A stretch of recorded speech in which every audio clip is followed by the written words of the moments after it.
So I guess it's time to get started. Let me welcome you all. My name is Darren Ellis. I'm the Associate Provost for Academic Programs and the Associate Vice President for Institutional Effectiveness. And I'm delighted you're all here today. Thank you for joining us for the 2022 Assessment Grant Panel presentation. I'm really glad you guys have been able to join us today. Unfortunately, the provost is not able to. His schedule didn't permit him to attend today, so I'll be your host and your discussant, and we have a great program for you today. So as you're all aware, the goals of the grant program are to promote best practices and program level assessment of student learning outcomes and student services program goals. Funding from the provost office supports piloting, creation, or significant revision of a program's assessment instruments or process, or professional development in program assessment. Questions and your comments in the chat at any time, and also keep an eye on the chat because Kathy Barrett, our Director of Assessment, will be in there with you, and she will be sharing information there, answering questions, and referring you to further resources. So without further ado, I'd like to introduce today's panelists. First up, we're going to have Dr. Ellen Barrett Becker. She's a licensed psychologist, and she's associate and training director of CAPS. That's our Counseling and Psychological Services unit. And she's here today to talk about some work that they did with their outcomes. We have Melissa Miranda Morris, assistant director for the Center for Latino, Latina, and Latin American Studies. And we also have Lou Mendes Kramer, assistant clinical professor and program director of the Pathologist's Assistant Program in the College of Pharmacy and Allied Health Sciences. So let's see, make sure everybody's here. Yep, all right. So then let me turn it over to Ellen. Please, Ellen, take it out. Good morning, everyone. So I'm going to go ahead and share a PowerPoint presentation. So hopefully you'll all be able to see it in just a second. So today I'm going to talk about a project that we did at CAPS, specifically called Using Feedback-Informed Therapy to Strengthen Program Assessment at CAPS. And this was a pilot study for us. All right, so the focus or aim of our project was to improve how we were assessing learning outcomes for students at CAPS. So as you can imagine, being a mental health facility, we think about learning outcomes a little bit differently than other departments at the university. So while we want our students to leave our services having maybe learned coping skills or learned how to better manage their mental health, we also want them to leave our services or walk out our door, with reduced mental health symptoms, right? Feeling better, having improved relationships maybe, and just an increased sense of well-being. So in our field, we call this therapeutic success. So we wanted to begin to assess therapeutic success in a different way, right? Specifically, when we looked at the broader literature on assessing therapeutic success, we found that continuously monitoring therapeutic success or therapeutic progress, continually seeking feedback from our clients actually improves therapeutic success and improves client attendance. So we wanted to adapt and use one of these methods at CAPS and see if we could both assess therapeutic success better or our learning outcomes better, and also improve our outcomes too, and see how that worked. So we specifically for this pilot project chose to implement feedback-informed treatment.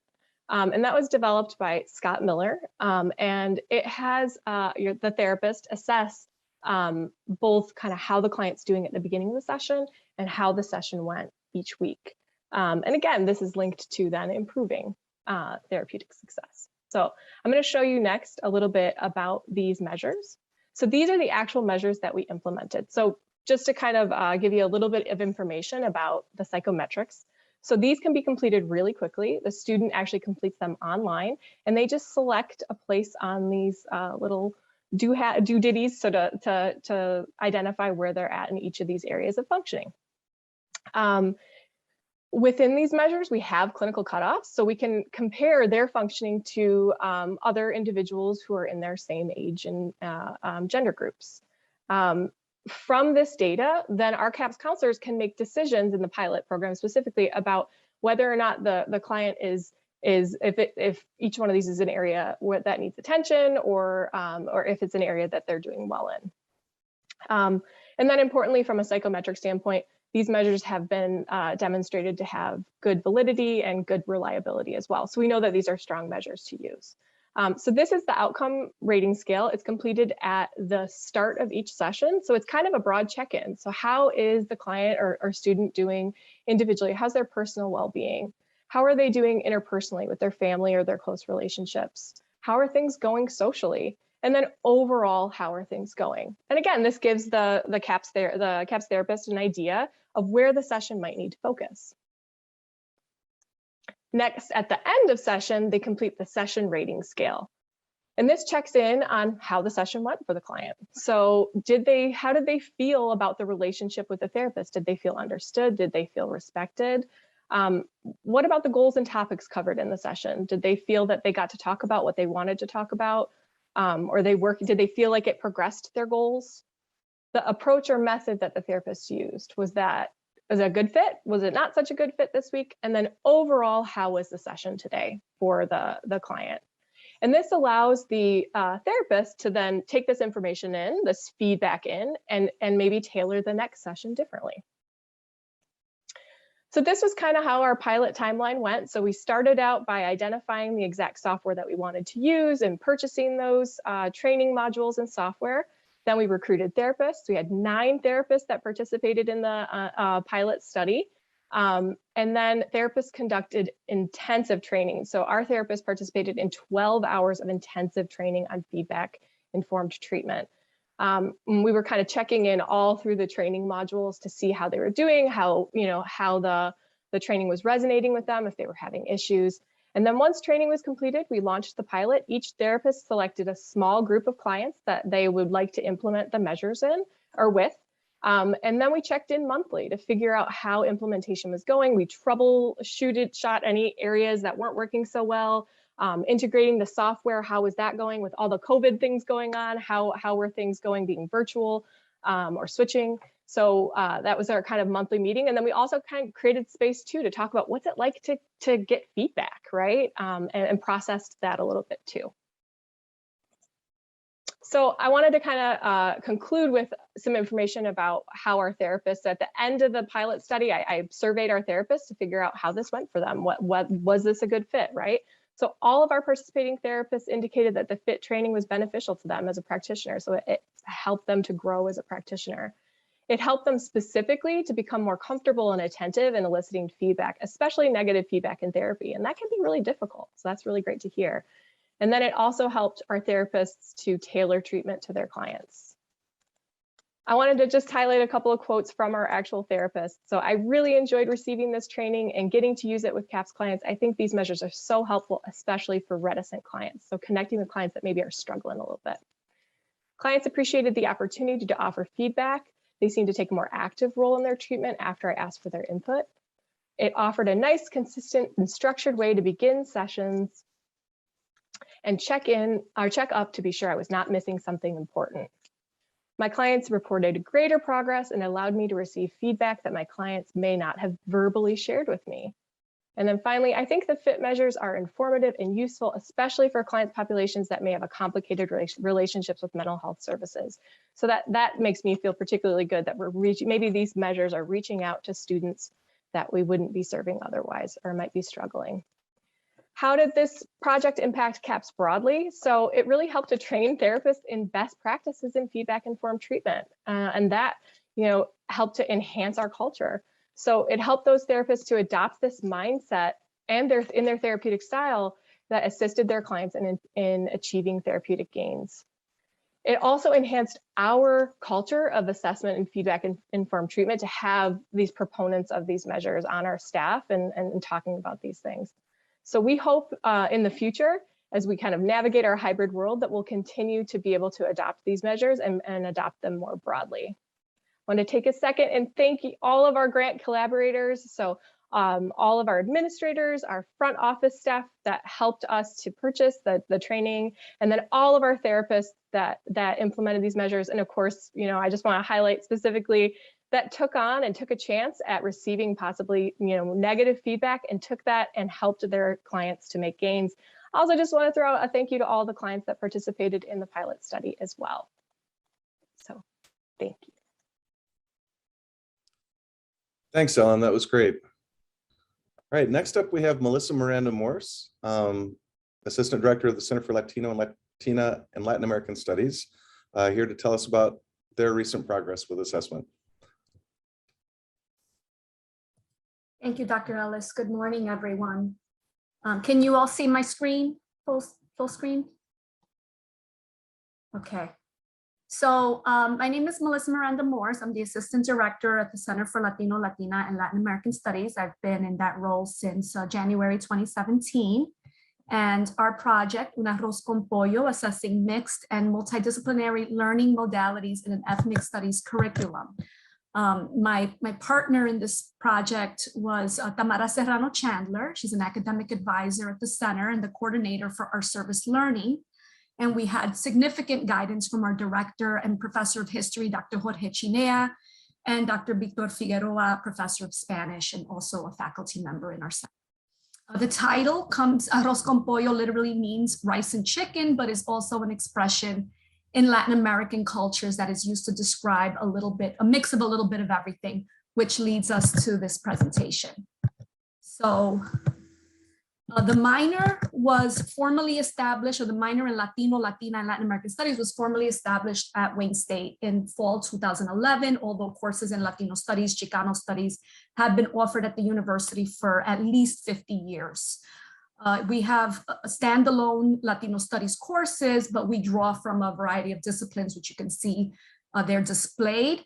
The curriculum exposes students to theory and applied education.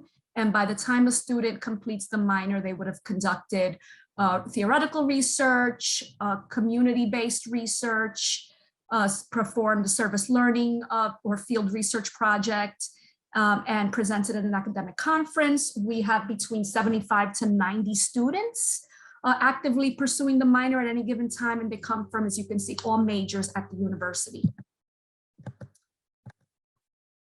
Our goal in this project, for this grant-funded assessment project, was to develop learning outcomes and best assessment practices that reflect the multidisciplinary nature and mixed learning modalities of our ethnic studies curriculum. But we narrowed down the scope as the project took shape to focus on our service learning component, which has been a prominent part of our program since its founding in 1971, so 51 years ago, with the ultimate goal of developing learning outcomes to assist in the proposal of, we hope, will be LAS 4000, a new capstone service learning course for the minor that all students will complete. One challenge that our program has faced has been a tug of war between objectives for this service learning experience. Initially, the focus was on self-empowerment, social and community responsibility. Again, this was the early 1970s, where there were much less or much fewer educational and economic opportunities for Latinos. Since the late 1990s, however, there was a shift to career readiness. Our center was operating a full-fledged internship program, matching students as closely as possible with opportunities in their major field of study. But that was just too broad for the center and watering down the focus on Latino studies. So could we find that balance with meaningful connections to the community while also learning and practicing critical career readiness skills? Another area we wanted to look at was, could we measure a student's sense of agency, pride, or appreciation for the Latino culture and responsibility for their community? For our activities, we hosted focus groups with students, alumni, faculty, staff, partners across campus. We talked about the minor, perceptions of the minor, and service learning as it's currently done. We reviewed literature on assessment methods for learning in the affective domain. As you can see, just some examples there: service learning in ethnic studies and assessment of service learning. And then archival research. Thank you to the University Archives at Reuther. So We did significant research. You could see here a little bit of what we did. And here's our key findings, and these are our students actually presenting their capstone research. Community engagement has historically been a central part of our ethnic studies programs, and we should be proud of that. A good quote is, students, there's high morale and team spirit when students feel that they have that they're doing something that matters within their communities. And then through our focus group conversations and conversations with career services, we found that it's absolutely possible, and we've done this successfully, to have community service learning projects. So not internships in their field, but just a general service learning project that instills competencies, career readiness competencies, as well as that sense of agency. As a result, we decided to stick to these community-centered projects that we've been doing the past few years, like working in Southwest Detroit middle schools through Peer Health Exchange, or Mercy Education STEM project, where there's a curriculum and our students are embedded in the schools teaching this curriculum, and they work in groups.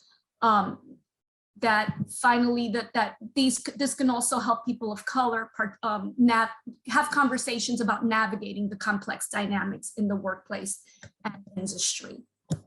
So, final slide here is our impact, the creation of learning outcomes and a rubric for this capstone course, which I will share with you here. You can see we created 3 learning outcomes for LAS 4000. The model that we used was the Gen Ed, the WSU Gen Ed learning outcomes and the assessment rubrics, as well as the AAC&U value rubric for civic engagement. We added additional learning outcome for the minor, which putting that important community responsibility as one of the goals for the entire experience in taking the minor.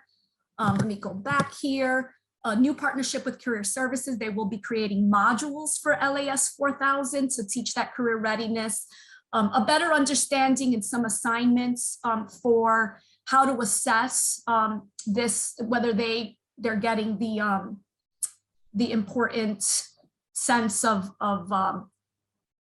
that agency, but how to measure it, how to measure it, reflective essays and everything. And then finally, renewed commitments, the intention of our founders. So going back to that, again, I'm responsible for my community. So thank you, that's what I have today. And I'll turn it back to Dr. Ellis. Thanks, Melissa. That was really interesting. Okay, next up we have Lou Mendez-Kramer, Assistant Clinical Professor and Program Director of Pathologist Assistant Program. Take it away, Lou. All right, good morning, everyone. Thank you so much for joining me. My name is Lou Kramer, and I'm with the Pathologist Assistant Program at Eugene Applebaum College of Pharmacy and Health Sciences. My program requested a grant to pursue a programmatic assessment in the clinical year of our program. The Pathologist Assistant Program is an allied health graduate program with a didactic year and a clinical year. In the course of the 2 years, assessments are done by developing specific student outcomes in the cognitive, psychomotor, and affective domains for individual courses, laboratories, as well as our students' clinical rotation sites. Program outcomes are aligned or are set to align with the required entry-level core competencies that are established by both our accrediting and professional organizations. So the data that we collect in the course of the 2 years and post-graduation is in the form of formative and or summative assessments that are either quantitative or qualitative, but we also collect data from exit, alumni, and stakeholder interviews or in surveys. So these stakeholders are current employers for our alumni. The data that we collect from alumni or have collected from alumni and stakeholder surveys indicated that our students and or alumni or had minimal practical skills in bone saw operation. And to address these concerns, the program curriculum committee developed and implemented an assessment instrument during the first year, or the didactic year of the program, that addressed practical skills in the psychomotor operation of bone saws for the cutting, the selection, and the histological evaluation of bone-related pathologic specimens. But unfortunately, what the program didn't have, what it lacked, was an assessment instrument in the clinical year, in the second year of our program, to determine the transition of the skill set from the didactic year to the clinical setting. So we needed that assessment to make sure that things were, what we were covering in the first year was in fact translating to the second year. So the project goal was to determine if the current exposure to bone saw operation with bone cutting and tissue selection in the form of simulated or simulation laboratory modules was that was conducted in the didactic year was sufficient to address the necessary entry-level skill sets and competencies for pathologist assistant students while in their clinical experiential year. And to that effect, or with that goal in mind, and with the help of this grant, we developed an assessment instrument to measure both the student psychomotor skill as well as the clinical preceptor confidence level in the student's skill set. So the project was implemented at the DMC Harper Hospital by developing a standard operating procedure for psychomotor skill assessment and clinical preceptor confidence. The data that we collected, and it was collected by a non-programmatic clinical PA, indicated that on the pre-task safety protocols, which was part of the standard operating procedures that were developed, that the pre-task safety protocols result that 78% of our students successfully addressed the pre-task safety protocol. But 22% of the students were unable to meet the expectations regarding the protocols involving cross-contamination. And cross-contamination is a pretty serious element in our practice. In regards to student psychomotor skills, 67% of our students demonstrated the psychomotor skill in the selection of plane sectioning and in the execution of dissection and sectioning of the bone specimen. And in the pre-task safety protocols, 89% of students successfully handled and operated the equipment, which translated to a moderate to high preceptor confidence level in the student skill set. We did experience some limitations with this project, and those limitations were related to the COVID-19 restrictions that many of our clinical sites experienced during that time period. So the clinical sites we experienced a decrease in elective surgeries. So there was not enough or sufficient available bone tissue specimens for our students to practice their skill in the bone saw cutting. And at the programmatic level, we saw a very positive, ultimately a positive impact with this project, which was we were able to develop and implement and collect the data in the manner that we did. We gain insight in those areas that we still need to focus and refocus on during the didactic year. And, we came to the conclusion that we need to establish more training and simulation opportunities for our students, specifically in the areas of cross-contamination, as well as in the dissection and sectioning of tissues to ultimately attain the most encompassing pathologic tissue segment. And that's it for me. Thank you. Great, thanks, Lou. Wow. All right. So that was a lot of information there. Thanks. Oh yeah, great. Thanks for coming back on camera. So we have all of our presenters with us, and we're going to take some time now to try and distill some take homes and to give you guys a chance to answer, give our presenters a chance to answer questions. But before we do, I think I guess some take homes for me. This was really nice to see, and I think that for me, one of the take homes is that so often in teaching or in program delivery, we really rely heavily on like a single person's expertise, like either in a interpersonal relationship with the student or in a classroom setting. And I don't know, it just seems like that can get too focused. And what I saw with all three of these projects was an attempt to broaden that and to get more information and data from different sources to help improve program delivery and learning. For example, with Lou's presentation that we just saw, the program, Lou and the program work closely with the clinical community. And those students in the clinical year, when they're out in placements, that's that first step into the professional life that they have in this new profession. And so bringing those people into the process of developing better assessment and understanding skill development better, I think was really key. That's something that we can do on our own here inside the university, but I think Lou has demonstrated that it works better when you get more information.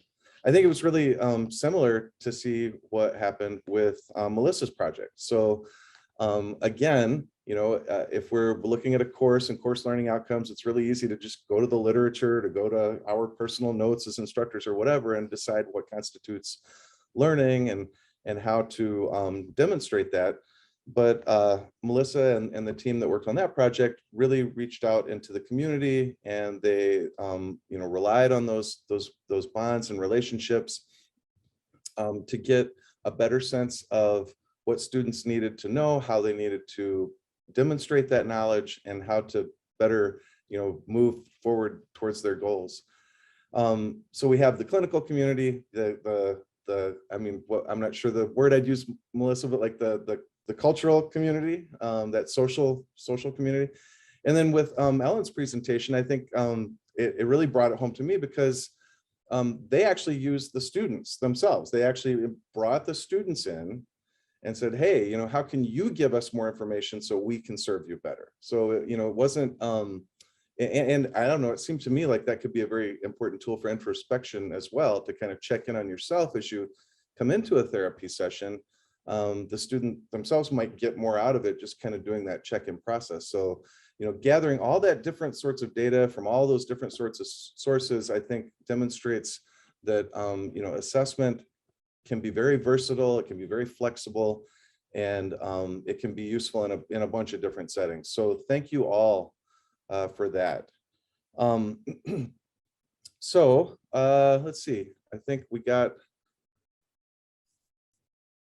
okay, checking the chat here. Again, I'd like to encourage all of you, if you have questions, go ahead and put them in the chat.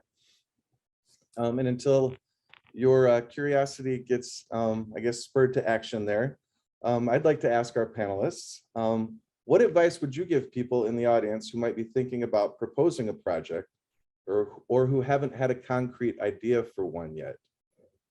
Just jump in, any one of you.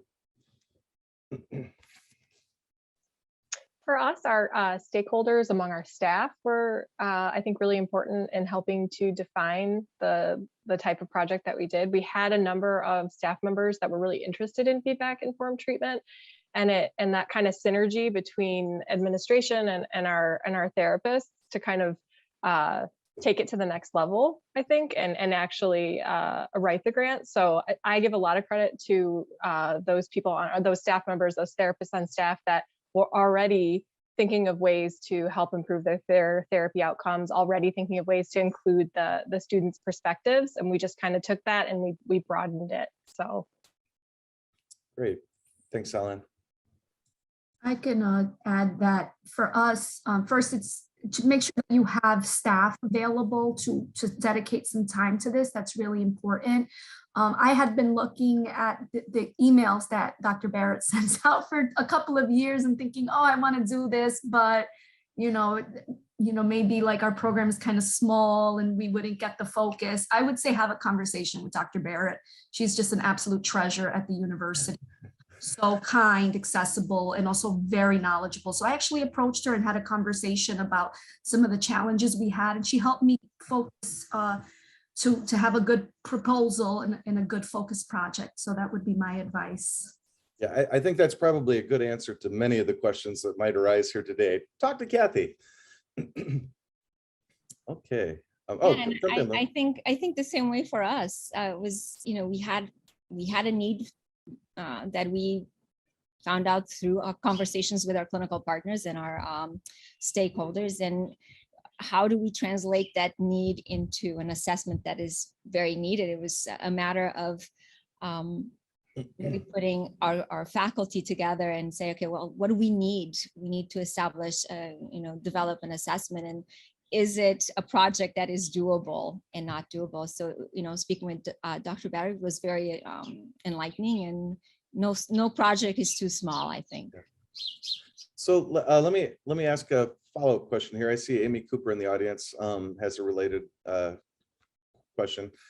So if you had different topics to choose from, or if you would advise someone who was trying to choose between different topics and trying to focus things down, what sort of things would you consider in making the choice of a focused project topic? For us, it was what is the biggest or the most immediate need, and in our case, we've been trying to improve our learning outcomes and assessment methods for a couple of years now. Dr. Chinea and I have really been leading that effort, but the need was for service learning. It's something that the students love to do. It's something that's important, that has been important to us for a long time, and we want to create that standalone course. So we just said, what's the biggest need right now? That's how we narrowed it down. For us, I think something that can be done within the grant period. So I think there is interest at CAPS at expanding feedback-informed treatment to all of our therapists, but that felt like such a large undertaking that it felt like doing a pilot study and having 9 of our therapists participate and seeing with a small subset of their clients, that felt very doable within the grant period. So kind of knowing that you could take a little piece and then build on that. And for us, was really reviewing the surveys, the stakeholder surveys. So really narrowing it down to what the need was and the concern was, and then narrowing it down where we could address it, both in the didactic year and then in the clinical year. So Lou, how did you guys actually develop the stakeholder survey? Can you talk about that a minute more?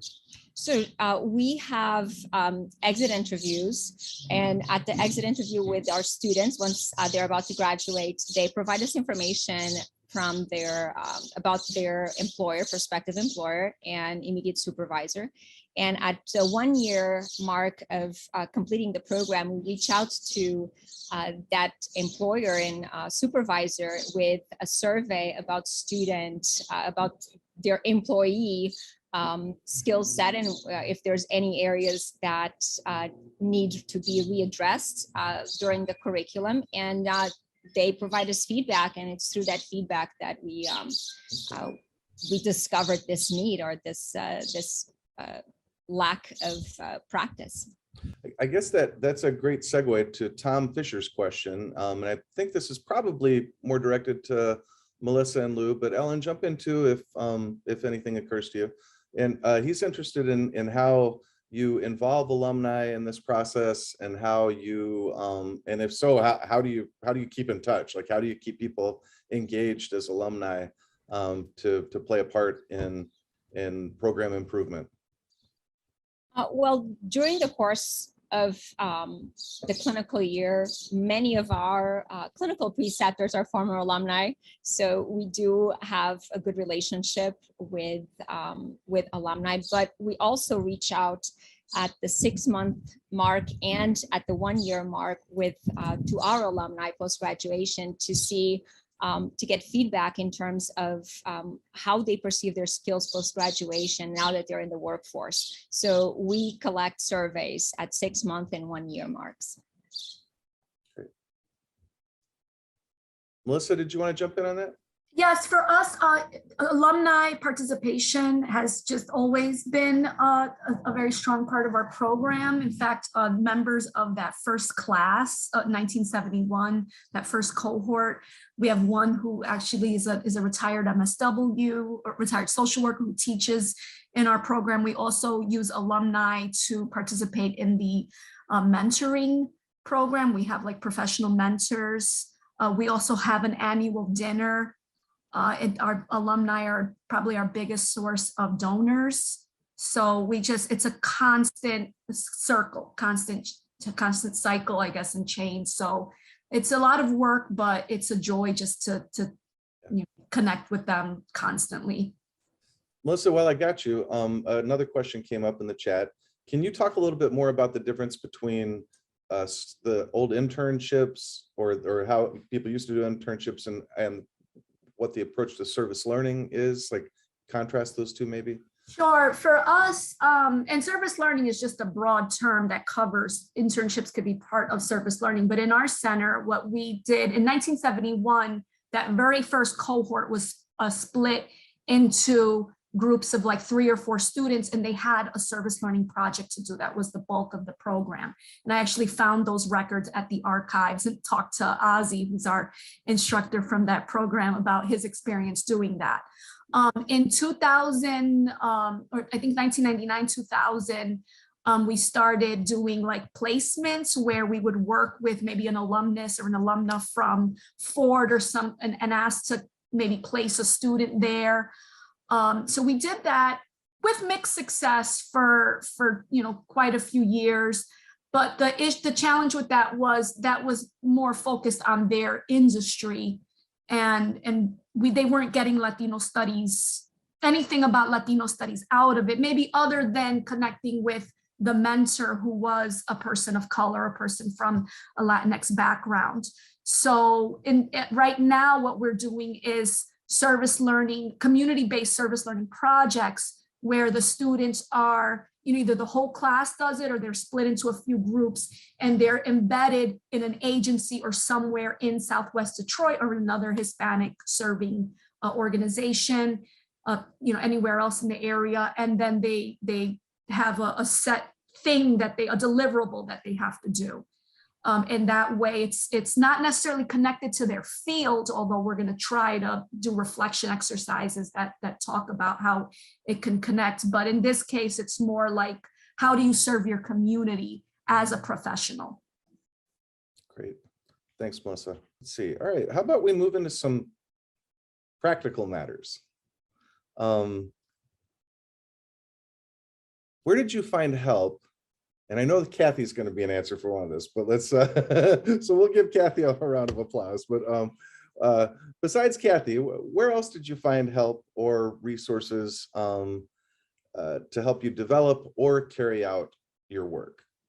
Well, my answer was going to be Kathy. Kathy, well, go ahead and sing her. Just so invaluable, so helpful. Yeah. Anytime I hit a blockade or had a question, she was just so responsive and so helpful. But I also want to call out my colleagues at CAPS. So they worked tirelessly on our admin support staff in particular. They worked really hard on the budgeting aspect and getting all the things signed to get the training in place. And then our therapists too hung in there. Anytime we hit a blockade, we would just put our heads together and pause and reach out to Kathy if needed. So yeah, Kathy was outstanding. And then all of our wonderful people at CAPS.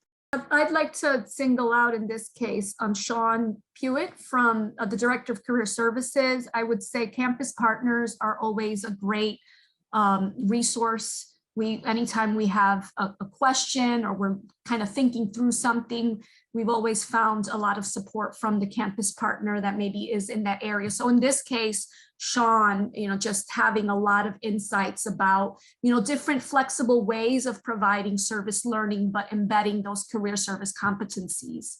So just and that really formal partnership that's developing out of that to for LAS 4000 was just a huge cherry on top. So I would say campus partners are great resources. Great, thanks.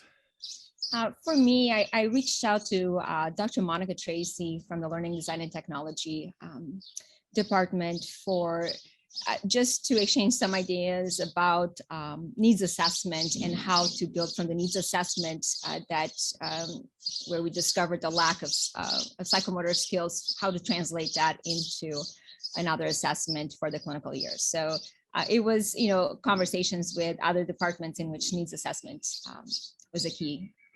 Yeah, so I wonderful common thread, and I'm sure I'm just going to go ahead and put you guys on the spot. For folks here today interested in learning more or getting some advice, will you be one of those campus resources for them as they go forward with their planning and development? Yeah, I see some heads shaking. Thanks, much appreciated on that. All right, let's see. Any more? Y'all are being kind of shy in the chat. We got a few here, but please don't be shy. Ask your questions. That's what we're all here for. We're really excited you're here and interested, and want to hear from you as well. So, while we're waiting to see if anyone's going to put anything in there, can you tell us a little bit more about your next steps, whether that's next steps with the particular outcomes you were dealing with, or maybe are you moving on to a different area, looking at different outcomes, or anything you'd like to address on next steps. Yeah, Ellen, I know you had a slide there.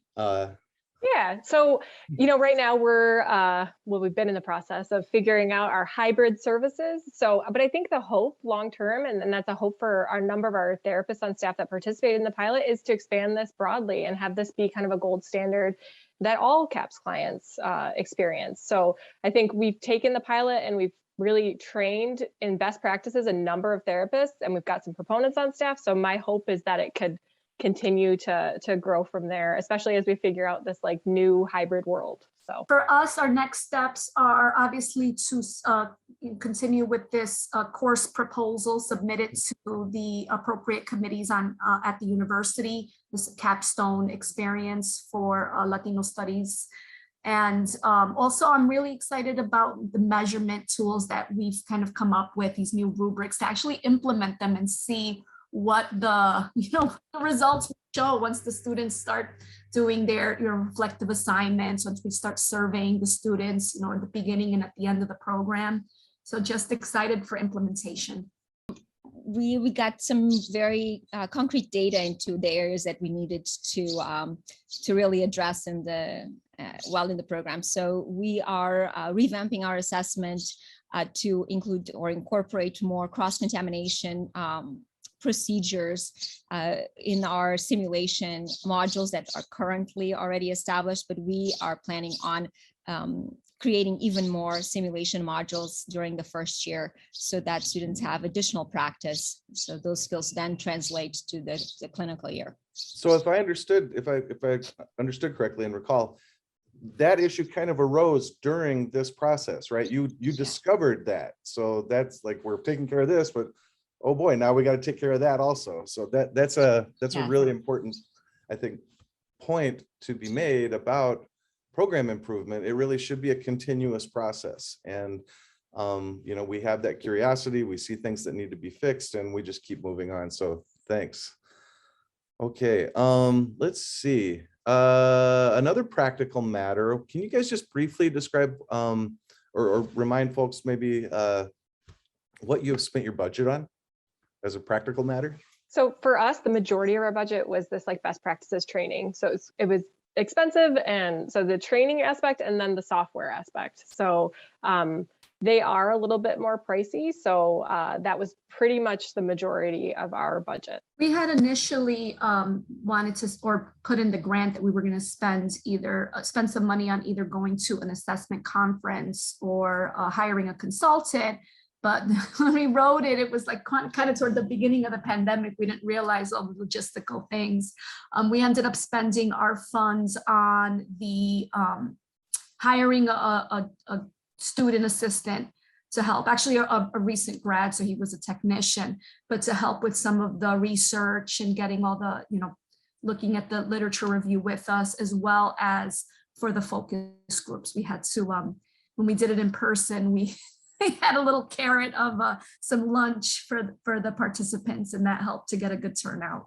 Most of our budget was spent on hiring a non-programmatic pathologist assistant to both deliver the assessment and collect the data. And we also hired, much like Melissa, an instructional assistant to then input that data and so that we could utilize it for data analysis. So it's obvious that these efforts are going to pay off in terms of program quality and outcomes for our students. What about outcomes for you guys? Did you experience any, personal or professional benefit? How has this experience been for you? Oh, they're being shy now. Okay, I'll go first. So for me, this was my first grant that I ever wrote and that I was ever a PI on. So I just garnered a ton of experience managing the budget, being in charge of it, writing the summary. And then as a part of that, getting to know Kathy, I served on I served as a reviewer for the next round of grants as well. So I just felt like I got a lot of exposure in the grant world. And I think that was a really big aspect of professional development for me. And then leading the project itself was a lot of fun and was great to collaborate with our therapists and our staff around it. I'm hoping to begin the PhD in education program, not this fall, next fall.